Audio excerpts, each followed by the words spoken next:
So myelopathy has nothing to do with low back. Myelopathy has to do with the spinal cord.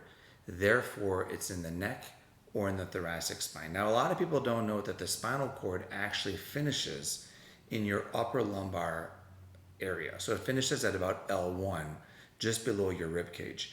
So in your lower back, there is a bag full of nerves, but no spinal cord. So myelopathy are the signs and symptoms of a pinched or damaged spinal cord. So the first thing to happen when your spinal cord gets pinched or compressed or irritated is that you start having jumpy reflexes. So most people think that jumpy reflexes is a good thing, but the truth is you're only supposed to have jumpy reflexes or hyperreflexive when you're young. And as you get older into your 30s and your 40s, the reflexes diminish. And then by the time you hit 50, 60, or 70, you actually should not have any reflexes at all. Again, most people don't know this.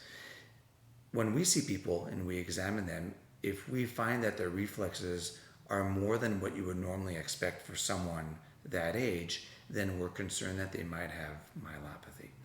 The second thing to happen is that the balance is off. So we get people to do heel to toe walking, like a DUI test. And if their balance is off, then we're concerned they might have myelopathy. So the jumpy reflexes first, the difficulty with the balance, and then that might progress to difficulty with true balance. When they walk normally, they feel off balance. They hold on to objects. Their family will give them a cane for Christmas.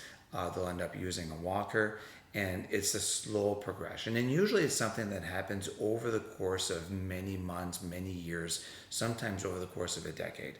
And a lot of people will sort of get used to it and will think, well, I'm just getting old. It's just normal old age.